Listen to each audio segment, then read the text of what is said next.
Sa kalagitnaan ng gabi sa Oryudong, isang sanggol ang umiiyak habang hawak ng isang mahiwagang nilalang. Ang kanyang ina, nanginginig sa takot, ay nagmamakaawang may tumulong sa kanyang anak, ngunit ang sinumang nagtangkang tumulong ay ngayon nakahandusay sa lupa, walang sinuman ang nakapatay sa halimaw na ito. Habang walang ibang makakatulong, tila nakatakda na ang kapalaran ng bata.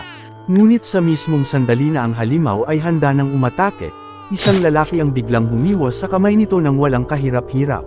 Tumindig siya, nakatitig sa halimaw, at waring inaanyayahan itong sumugod.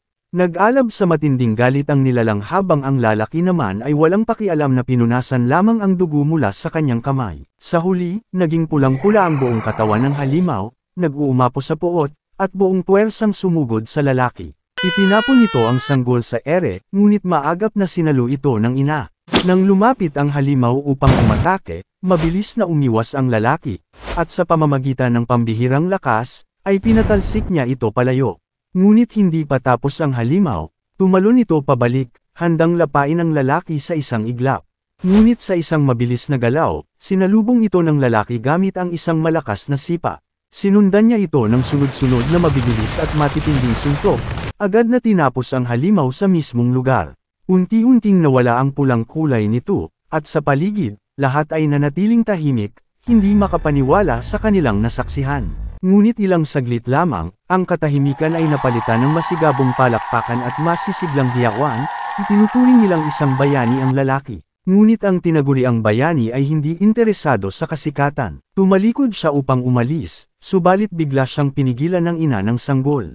Puno ng pasasalamat, mula sa kaibuturan ng kanyang puso, hindi niya alam kung paano makakabayad sa utang na loob. Saglit siyang tinitigan ng lalaki bago tahimik na tumalon mula gusali patungo sa isa pa, hanggang sa tuluyan siyang naglaho sa dilim ng gabi. Samantala, isang lalaking nasa katamtamang edad ang hindi makapaniwala sa kanyang nasaksihan, na totoo palang may mga superhuman.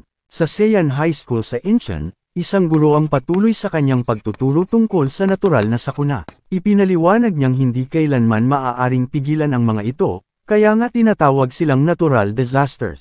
Habang tuloy-tuloy siya sa pagsasalita, isang estudyante ang nagrereklamo na sumasakit ang kanyang ulo tuwing gumagamit ng malalalim na salita ang matanda. Ngunit bago pa tuluyang pumasok sa krisis ang kanyang isipan, biglang siniko siya ng kaibigan at itinuro ang isang bagay sa kanyang cellphone, isang video na kuha mula sa insidente sa Oryudong ilang araw na ang nakalipas. Ipinapakita nito ang isang lalaking may puting takip sa ulo na walang kahirap-hirap na tinalo ang isang halimaw. Namangha silang dalawa sa tila hindi makatutuhanang video. Maraming komento sa video, may mga pumupuri sa kanya bilang isang kamangha-manghang mandirigma, habang ang iba naman ay nagyayabang na madali lang sanang talunin ang halimaw kung sila ang nandoon. Napansin ng guro ang kanilang bulungan at agad na sinaway sila. Ngunit bago pa man siya makapagsimula ng sermon, biglang tumunog ang alarmang pampaaralan, isang babala tungkol sa isang sakuna. Napuno ng kaba ang buong klase, maliban sa isang estudyanteng mahimbing pa ring natutulog. Ang mensahe sa alarma ay nag-anunsyo ng isang inhuman alert, may isang potensyal na hindi tao ang namataan malapit sa daungan. Dahil dito, lahat ng klase ay agad na kinansela, at pinayuhan ang mga estudyante na umuwi na sa kani-kanilang tahanan. Pinakalma ng guro ang klase at binigyang diin na huwag magtulakan, dapat silang dumiretso pa uwi. Habang nag-aayos ng kanyang bag, isang babaeng estudyante ang nag-isip na tila napakabilis ng mga pangyayaring ito. Isang linggo pa lamang ang nakakalipas mula sa huling insidente ng Inhuman, at ito na ang pangatlong beses ngayong taon, may kakaibang nangyayari. Ilang taon na ang nakalipas mula ng isang inhumane ang pumatay ng mahigit 70 katao at nagwasak sa buong lungsod ng Gangneung. Kung mauulit iyon, siguradong magiging isang malaking trahedya. Naputol ang kanyang pag-iisip nang mapansin niyang may isang estudyanteng mahimbing pa ring natutulog. Sinubukan niya itong gisingin, ngunit biglang tumunog ang telepono nito. Agad itong sinagot, isang tawag mula kay Jury.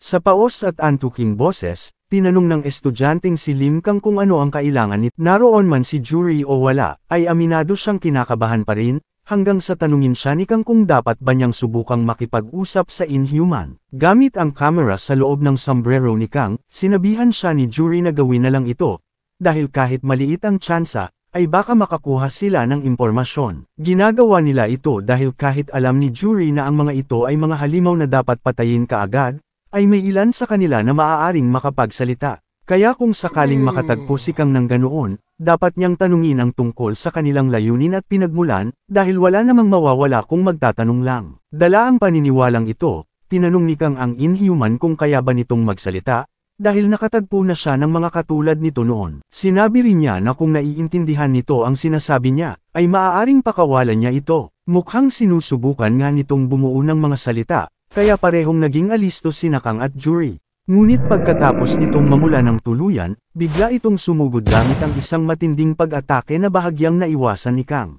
Pagkatapos ay sinundan siya kaagad ng Inhuman gamit ang namumula nitong mga mata at hinampas siya palayo mula sa ere, diretso sa isang container. Sa kabutihang palad, hindi naman gaanong nasaktan si Kang, kaya nagawa niyang bumalik agad sa laban. Pero hindi niya may kakaila, na nabigla siya sa bilis ng Inhuman. Samantala, sinabi ni Juri na lubos siyang nag-aalala para kay Kang, kaya dapat siyang mag-ingat mula ngayon. Siyempre, naroon din ang mga mamamahayag at nag-uulat mula sa isang helikopter, dahil hindi nila kayang lumapit. Iniulat nila ang tungkol kay White Cap, ang superhuman na nakikipaglaban sa lahat ng Inhuman sa rehiyon. Ngunit bukod sa kanya, dumating na rin ang espesyal na task force para sa pagsugpo ng mga Inhuman, dala ang lahat ng kanilang armas, kabilang ang mga tangke, missile launcher, at iba pang mga pampasabog. Ipinag-utos ng general sa kanyang mga tauhan na manatili sa kanilang pwesto. Hindi sila maaaring magpaputok hanggat hindi siya nagbibigay ng pahintulot. Isang sundalo ang nagmungkahi na masyadong makipot ang pasukan para sa tangke at railgun,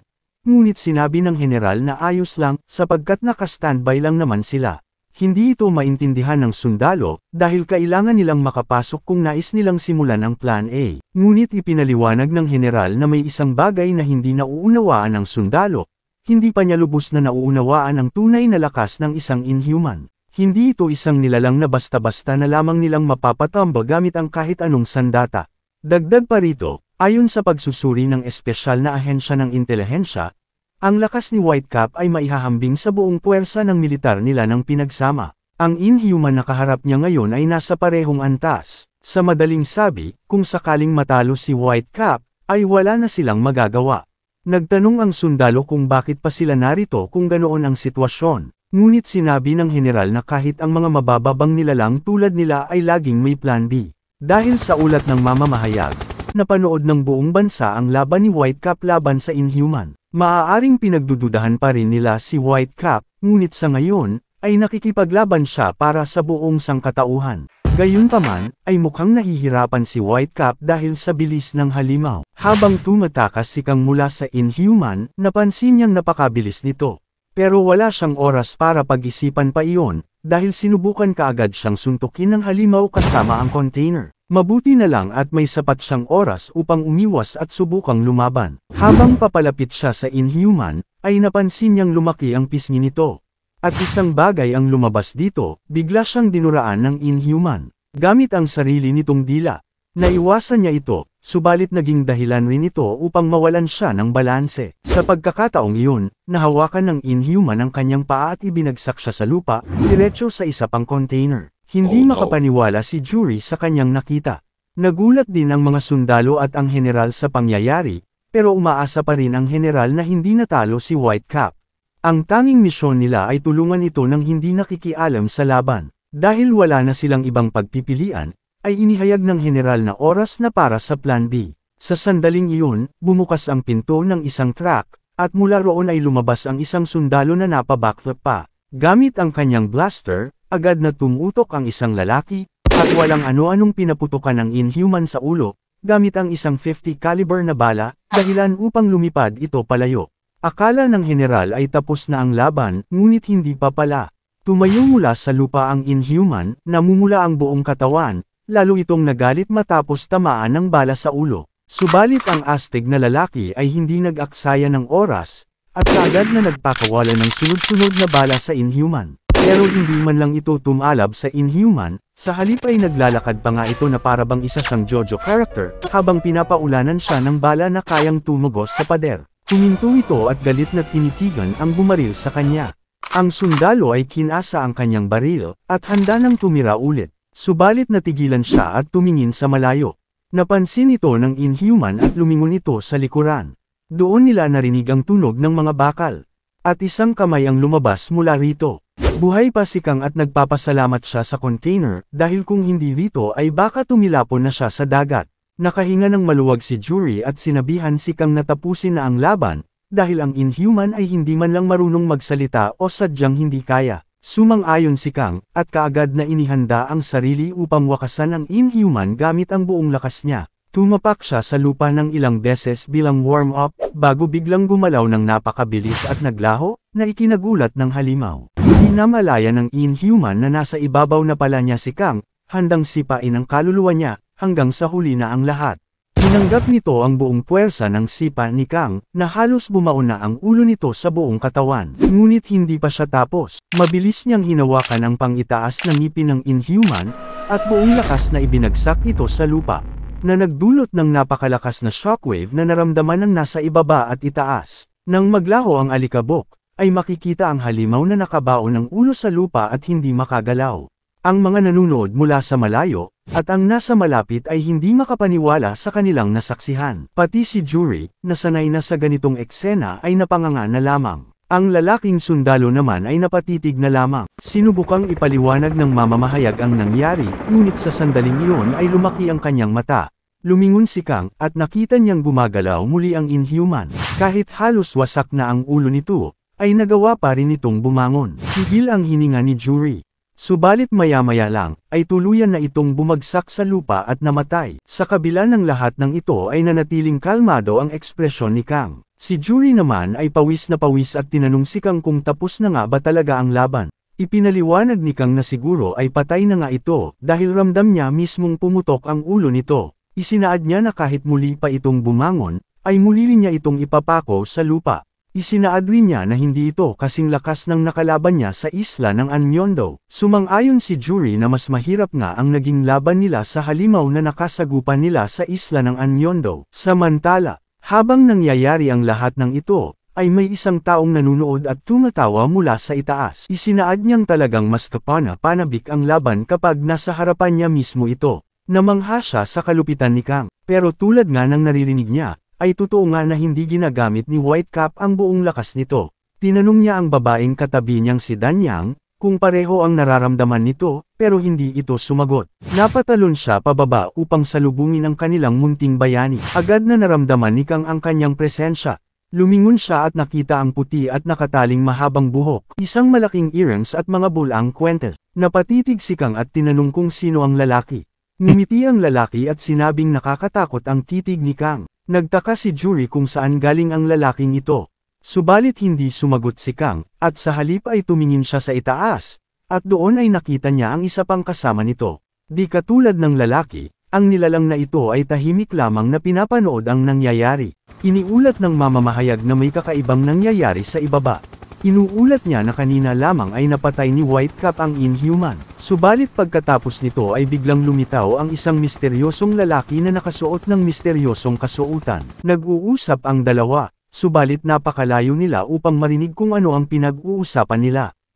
Tinanong ng sundalo ang general kung ano ang dapat nilang gawin sa sitwasyong ito, ngunit wala rin siyang ideya. Kahit pa lumitaw ang hindi kilalang taong ito, ay wala rin silang magagawa. Kaya mas mabuting manatili na lamang sila sa kanilang pwesto hanggang sa umalis si Whitecap sa lugar, habang si B naman ay tahimik lang na pinapanood ang nangyayari. Ang estranghero ay nagsabi na talagang nagustuhan niya ang laban, inihalintulad niya ito kay Ketchupman. Si Ketchupman ay ang pangunahing karakter ng isang sikat na superhero TV show na labis na kinahihiligan ni Kang. Kaya tuwang-tuwa siya sa papuring ito at nagsimulang mamula. Alam ni Juri na mahina si Kang pagdating sa mga papuri, kaya sumigaw siya upang matauhan ito at tanungin ang estranghero kung sino siya at saan siya nagmula. Hindi masyadong narinig ni Kang ang utos ni Juri, kaya tinanong niya ang estranghero na sino ka nagmula, isang tanong na hindi alam ng estranghero kung paano sasagutin.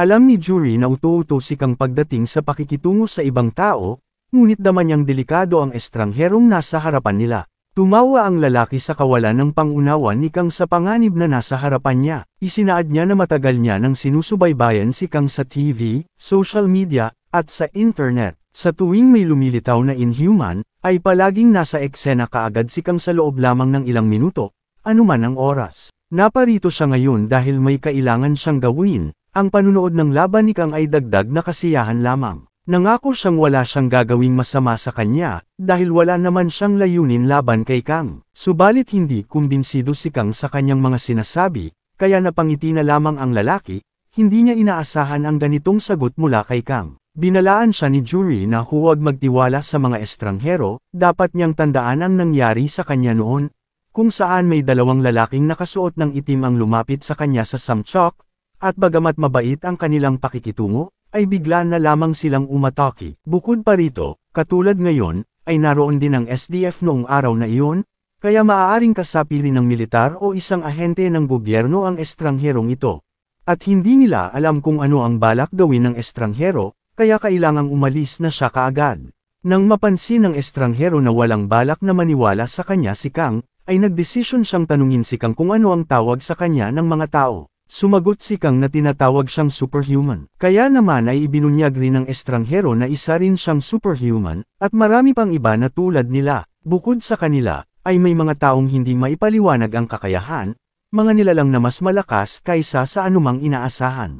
Alam ni Yuri na may dalawang kumpirmadong superhuman sa ibang bansa, isa sa Amerika at isa sa Europa. Ngunit sa Korea, ay si Kang lamang ang opisyal na kinikilala bilang superhuman. Samantala, sa Estados Unidos, ay pinapanood ni Pearl ang broadcast kasama ang isang lalaking nagngangalang Ben. Isinaad ni Pearl na nakita na niya ang estrangherong iyon dati, kaya tinanong niya si Ben kung maaari nilang pakinggan ang kanilang pinag-uusapan. Sa kasamaang palad, ay hindi nila marinig ang pinag-uusapan nila sapagkat masyadong malayo ang reporter. Sa Scotland naman, sa isang burger restaurant, ay isang matandang babae ang nanunood din ng broadcast sa TV, hanggang sa tinawag siya ng kanyang kapatid at ipinaalam na dapat ay nasa concert na sila.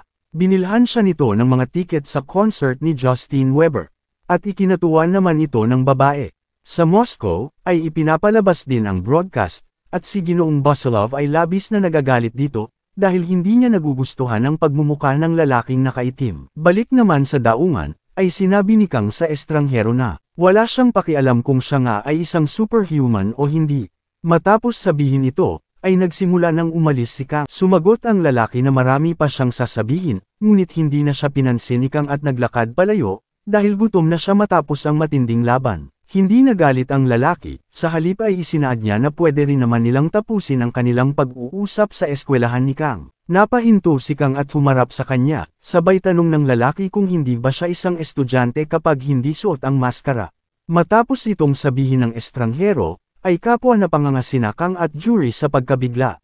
Subalit agad na nilinaw ng estranghero na wala siyang balak na ibunyag ang katotohanan, at nangako ililihim lamang niya iyon. Dagdag pa niya, ay dapat ding ipaalam ni Kang sa lalaking may rosas na buhok na kausap niya sa earpiece, na huwag mag-alala sapagkat marunong siyang magtago ng sekreto. Isinaad niya na talagang namangha siya sa kaibigan ni Kang, sapagkat ito ang lumikha ng kanyang maskara at ang kanyang napakaliit na kamera, na isa siyang taong may napakalaking potensyal. Isinaad niya, na sa totoo lang, ay ilang beses na niyang gustong dukutin ang kaibigan niya, subalit hindi niya ito ginawa.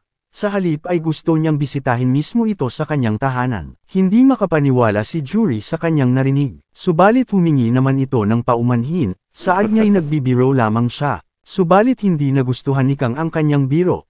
At kaagad na nagbago ang aura ni Kang, alam niyang wala na siyang magagawa sa puntong ito. Kahit pa sila ay parehong superhuman, ay si Yuri lamang ang tangi niyang pamilya, kaya't titiyakin niyang walang magbabalak ng masama sa kanya. Hindi inasahan ng dalawa ang reaksyong ito ni Kang.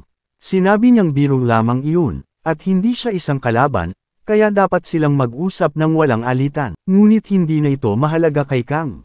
Kaya't sinabi ng lalaki na kung ganito ang mangyayari, ay wala na siyang magagawa kundi ang lumaban. Biglang sumugod si Kang, dahilan upang mapasigaw si Yuri kay Kang na tumigil, at ang iba pang naruroon ay hindi rin makapaniwala na bigla na lamang silang maglalaban. Ngunit nang subukan niyang suntukin ng estranghero, ay napigilan nito iyon gamit lamang ang kanyang braso, na parabang hindi man lang ito nahihirapan. Ikinagulat ito ni Kang at ni Yuri. Subalit hindi pa tapos si Kang, at muli siyang sumubok, ngunit biglang naglaho ang lalaki, at pumatong sa mismong kamay ni Kang na parabang tumatae.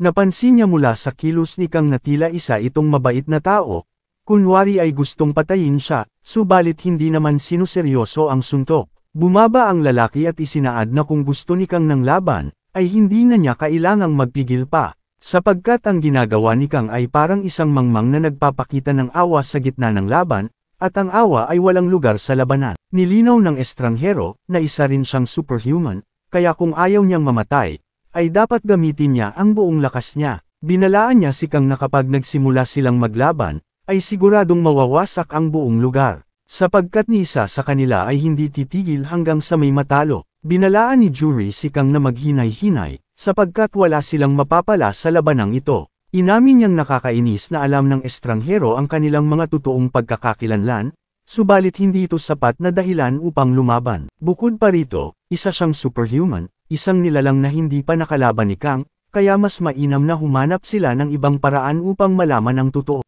Napansin ng lalaki na tila kumalma si Kang at natuwa siyang naintindihan na siya nito, ngunit kailangan na niyang umalis, kaya magkikita na lamang sila sa ibang araw. Subalit bago siya umalis, ay tinanong siya ni Kang kung ano ang pangalan niya. Isinaad niya na ang sarili niyang pangalan ay Lim Kang. Ngumiti ang lalaki at nagpakilala rin, ang pangalan niya ay Nanji.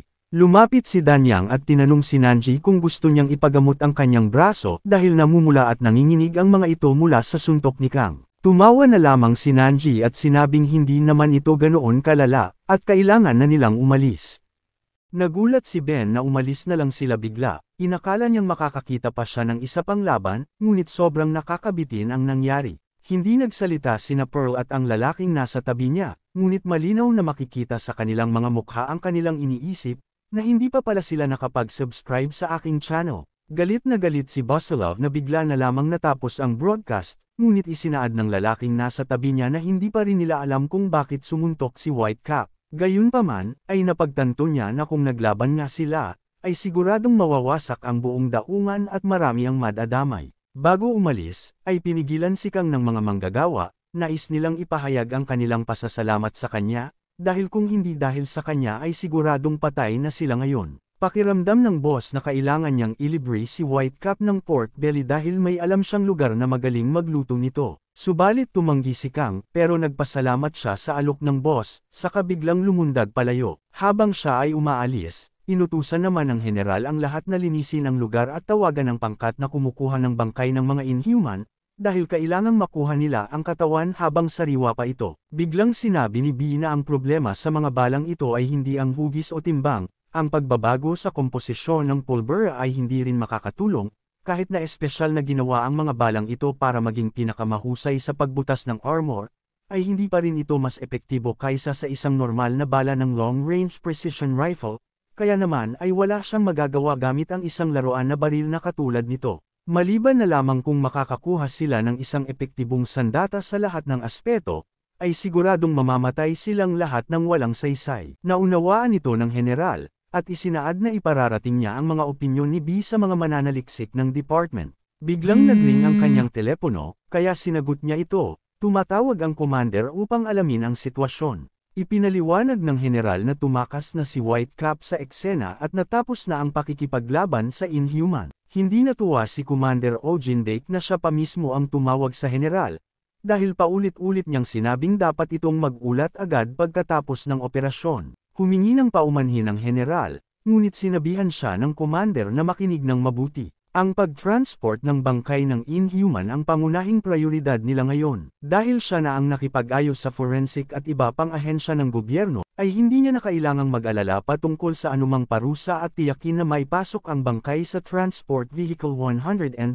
Kinumpirma ng general na kasalukuyang ikinakarga na ng mga tauhan ang bangkay. Sumagot ang commander na sa oras na ito'y umalis, ay wala na silang jurisdiction sa insidenteng ito. Ang huling misyon ng general ay iatras ang lahat ng puwersa mula sa lugar. Tinanggap ito ng general at ibinaba ang tawag, halatang may nararamdamang pagkainis sa pakikitungo sa kanya ng commander. Tumawag ang commander sa isa pang tao, na nagtanong kung mahalaga ba ang sasabihin niya. Sinabi niyang hindi naman, pero gusto lang niyang iulat ang nangyari. May naganap na krisis sa Inhuman, 14 ang patay at 2 ang nasa kritikal na kondisyon. Sinabi ng lalaking kausap niya na makinig siyang mabuti, na wala siyang pakialam sa kahit ano sa mga iyon, kaya ibigay na lang agad ang buod ng pangyayari. Sinabi ng commander na kasalukuyang umaalis ang transport vehicle na may dalang bangkay papunta sa Falcon, at ang tinatayang oras ng pagdating nito ay bukas ng gabi. Nagmadali ang ahente ng lalaki, kaya sinabihan siya nitong kailangan na nilang umalis. Ngunit bago ibaba ang tawag, ay nagbabala ito, na kung muli niyang sasayangin ang oras niya sa mga walang kwentang bagay, ay sisiguraduhin niyang tatanggalin siya sa pwesto. Habang inaayos ang kanyang kurbata, ay nag-isip ang lalaki kung bakit siya dapat mag-alala sa mga namatay sa Inhuman. Sapat na ang pagsasalita niya sa harap ng mga hampaslupa na tao. Sa kanyang pagharap sa publiko, nagbago ang kanyang pag-uugali.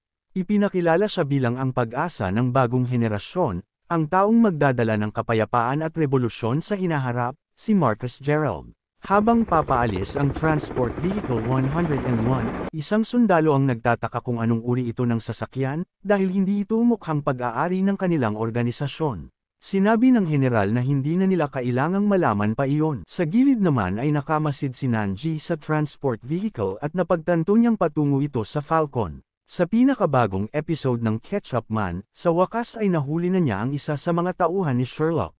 Pinilit niyang ipagtapat kung nasaan ang base ng kanyang amo, dahil sisirain niya ito at titigil ang krimen. Sinabi ng kawawang lalaki na kailangan munang pakawalan ang kanyang leeg para siya'y makapagsalita. Subalit nakita ito ni Ketchup Man bilang isang palusot lamang.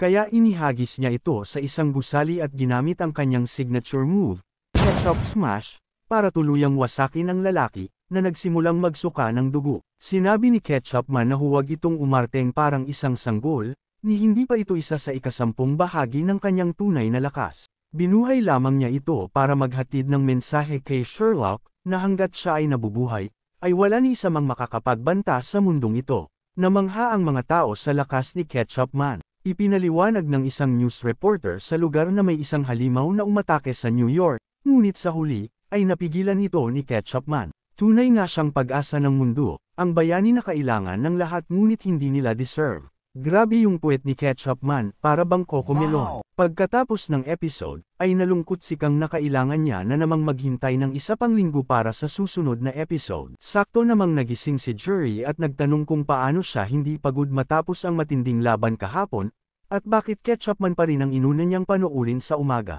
Nilinaw ni Kang na kailangan niyang mapanood ito ngayon mismo, at napakaganda nga nito, kaya dapat na panoorin ni Jury ang replay. Sinubukan niyang spoil ang nangyari, ngunit agad siyang pinigilan ni Jury. Tinanong ni Kang si Jury kung ano ba ang nakita ni Nanji na parang Ketchup Man sa kanya. Subalit sawa na si Jury sa paulit-ulit na tanong na ito, na makaisang daang beses na. Kaya naman ay muling natulog si Jury, ngunit bigla niyang naalala na hindi pala kanselado ang klase ngayon, at nakalimutan niyang sabihin ito kay Kang. Sa isang iglap, ay nagmadali si Kang, nagbihis, at sumugod palabas ng pinto. Nag-iwan ng magulong kwarto na kailangan pang linisin ni Jury. Sa daan papuntang paaralan, ay narinig ni Kang ang dalawang estudyanteng nag-uusap tungkol kay Whitecap. Sinabi ng isa na hinarang ng misteryosong lalaki ang kanyang suntok, na nasapawan si Whitecap. Sabi naman ng kaibigan niya, na hindi ibig sabihin ng pagharang sa isang suntok ay talo na agad si Whitecap. Ngunit patuloy itong nang asar, isinaad nito na nahirapan pa rin si Whitecap. Wala namang pakialam ang kaibigan niya. Para sa kanya, si Whitecap pa rin ang pinakamalakas. Siya ang lumalaban sa mga halimaw na lumilitaw kamakailan at binubuwis ang buhay niya para rito. Isa siyang tunay na bayani. May narinig na tsismis ang kaibigan niya na si Whitecap daw ay isang cyborg na ginawa ng militar. Naiinis na ang kaibigan niya sa kabobohan nito, kaya sinabi niyang kung siya si Whitecap, ay malamang bagbog na siya ngayon. Sumagot ang isa na, hindi nga nito matatalo kahit ang langaw. Sinubukan nitong magbiro at sinuntok ang hangin, subalit aksidenteng tinamaan niya ang matangkad na lalaki. Tinanong sila ng lalaki kung gusto ba nilang mamatay. Kaya humingi ng paumanhin ang kaibigan niya, natakot ang isa pang estudyante. Napagtanto niya na ang lalaking ito ay si Take Cho. Galit na tinignan ni Take si Kang, na tahimik lang na nakatitig sa kanya. Pinagbantaan niya itong huwag siyang titigan kung ayaw niyang may mangyaring masama. Kaya naman ay tumingin na lamang si Kang sa ibang direksyon at humingi ng paumanhin. Ngunit sinabi ni Take na tatandaan niya ang kanilang mga mukha, lalo na ang titig ni Kang. Ang lalaking mukhang unggoy na nagbanta sa kanila kanina ay isa sa mga kapitan ng grupo ng condo.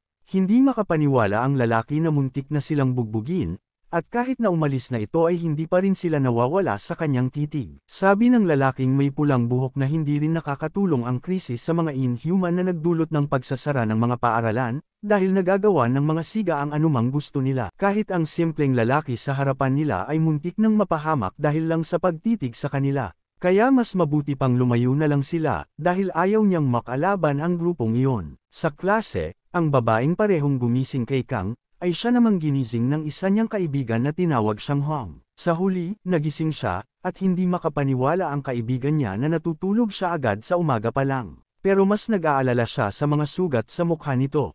Dapat na siyang tumigil sa pagboxing dahil hindi ito maganda para sa kanya. Tinanong ni Hong kung nandito lang ba siya para asarin siya, mama ba niya ito. Hindi alam ni Eugene kung paano sasagot, ngunit naputol ang kanyang iniisip nang biglang dumating si Kang sa silid-aralan. Agad niyang napansin ito at sinabi na bukas ang zipper ng pantalon niya. Tama nga siya, kaya mabilis na inayos ito ni Kang. Matapos nito, sinabi ni Jinju na aalis na siya, habang sinabi ni Hong na huwag na siyang bumalik. Pero bago siya umalis, ay sinabi ni Hong na naamoy niya ang sigarilyo kay Jeonji. Hindi ba dapat tumigil na siya sa pakikihalubilo sa mga lalaking iyon? Tinapatan siya ni Jinju ng parehong linya, mama ba siya nito? Pero kung titigil siya sa pagboboxing, ay baka pag-isipan niya ang tumigil. Iniisip ni Hong na hindi ito mauuwi sa mabuti, ngunit napatigil siya nang makita si Kang na nahihirapan pa ring ayusin ang kanyang zipper, kaya napangiti siya. Samantala, sa gitna ng karagatang Atlantiko, may napansin ang isang mangingisda na kakaiba sa tubig, isang bagay na patuloy na lumalaki habang lumilitaw sa ibabaw. 5 minuto bago ito, tinanong ng kapitan ng bangka ang kanyang nag-iisang empleyado kung bakit may dala siyang manika ng penguin. Ipinaliwanag ng empleyado na kaarawan ng anak niyang si Ruby, at dahil mura ito sa daungan, ay binili niya ito. Tinanong ng kapitan kung bakit hindi na lang isang magandang manika ang binili niya sa nag-iisa niyang prinsesa, imbis na isang penguin. Sagot ng empleyado na pangarap ng anak niyang makarating sa Antarctica balang araw upang makita ang mga penguin. Kaya binili niya ito, dahil sigurado siyang magugustuhan niya ito. Napakabait na ama, siguradong walang mangyayaring masama sa kanya, diba? Tinanong ng kapitan kung makikita niya ang anak niya ngayon, at kinumpirma ito ng empleyado. Isinaad niya na pagkatapos ng tanghalian, ay diretsyo na siyang uuwi. Natatakot siyang baka makalimutan na siya ng anak niya dahil halos sa bangka na siya nakatira. Natawa ang kapitan at tinanong kung sinabi iyon ng anak niya, na kinumpirma naman ng empleyado. Sinabi ng kapitan na talagang mabilis lumaki ang mga bata, at bigla niyang naisip na hindi pa siya nakakapagbigay ng maayos na regalo sa kanyang anak. Sinabi ng empleyado na hindi pa naman huli ang lahat, at makakabili pa siya ng manika o iba pang regalo. Pero sagot ng kapitan na masyado nang matanda ang anak niya para doon. Sinabi ng kapitan na dapat ipasok na ang penguin dahil babaho ito kapag nabasa. Noon ay may munting pagsaboy sa tubig, na ikanalito ng kapitan. Habang patuloy itong lumilitaw, ramdam niyang hindi ito magandang senyales. Habang inaayos ng empleyado ang mga kontrol ng bangka, sinabi niyang hindi mababasa ang penguin dahil nakabalot naman ito sa plastic. Sa puntong ito, ay patuloy pa ring lumilitaw ang bagay mula sa tubig, hanggang sa biglang lumabas ang isang malaking asol na kamay at dinurog ang kapitan ng walang babala. Lumabas ang empleyado upang tingnan kung ano iyon at nakita niya ang isang nilalang na mukhang isda, isang Inhuman, na ngayon ay nasa ibabaw na ng bangka. Samantala, sa Seiyan High, ipinaliwanag ng isang guro sa klase na palaging may lumilitaw na mga Inhuman itong mga nakaraang araw. At sa katunayan, ito na ang pangatlong beses na nangyari ito, dahil dito ay lumakas ang takot ng publiko. Sinubukan niyang gumuhit ng isang Inhuman, at sa kanyang paglalarawan, ipinaliwanag niya na sa kasamaang palad, ay nabubuhay sila sa isang panahon kung saan may ganitong uri ng delikadong nilalang. Kaya naman, magkakaroon sila ng talakayan tungkol dito. Siya si Park Chang-sik, ang kanilang guro sa matematika. Napansin niyang tuwang-tuwa ang mga estudyante dahil iba ang leksyon ngayon, pero nagpatuloy siya sa kanyang paliwanag. Ang isang Inhuman ay eksaktong tulad ng tawag sa kanila, isang uri na hindi tao. Ang alam nila sa ngayon ay taglay nila ang di kapanipaniwalang lakas na kayang wasakin ang isang truck o tangke sa isang suntok lamang. Mayroon din silang liksi at tibay upang tumakbo sa bilis na 200 km per hour o 125 miles per hour. Sa madaling sabi, sila ay tunay na mga halimaw na nangangain ng tao. Maaaring mukhang hindi kapanipaniwala ang lahat ng ito, ngunit kapag nakaharap nila ito ng harapan, ay mauunawaan nila kung gaano ito nakakatakot. Kamakailan nga lang, ay inihayag ng Estados Unidos na sa loob ng nakaraang 5 taon, ay mayroong 37 kaso ng paglitaw ng mga Inhuman, at kabuuang 517 katao ang namatay dahil sa kanila. Sa lahat ng ito, ay 6 na beses nang nagkaroon ng Inhuman na insidente sa Korea, at dahil sa kamakailang insidente sa daungan, ay 7 na ito. Sa 7 insidenteng ito, ay lumitaw ang superhuman na si Whitecap sa huling 5 at tinapos ang lahat ng ito. Narito ang listahan: Mappa, Samchok, Kayon, Oryudong, at Inchinport. Sa bawat isa sa mga ito, ay walang paltos na dumating si Whitecap at pinuksa ang Inhuman. Kasabay ng kakaibang paglitaw ng mga Inhuman ay ang kakaibang paglitaw ng superhuman na ito, kaya naman maraming tao ang nagkaroon ng kanya-kanyang teorya tungkol sa kanya at sa kanyang kapangyarihan. Pero lahat ng ito ay haka-haka lamang, at kinumpirma ng mga eksperto na siya ay nananatiling isang misteryo. Ang problema ay may kaugnayan sa 2 insidenteng naganap bago lumitaw si Whitecap. Ang una ay ang insidente na nagpatunay sa tunay na paglitaw ng mga Inhuman, ang Pohang Incident noong 2015. 15 katao ang namatay noon, ngunit kabilang sa kanila ay ang bangkay ng isang Inhuman na tila pinatay ng kung sino, isang bagay na hanggang ngayon ay hindi pa rin nila alam. Ang pangalawa ay noong Enero, 1 taon matapos ang insidente noong 2015. 75 katao ang namatay at daan-daan ang nasugatan, dahilan upang matawag itong Gangnong Incident, isang trahedya na halos hindi na pinag-uusapan ng karamihan.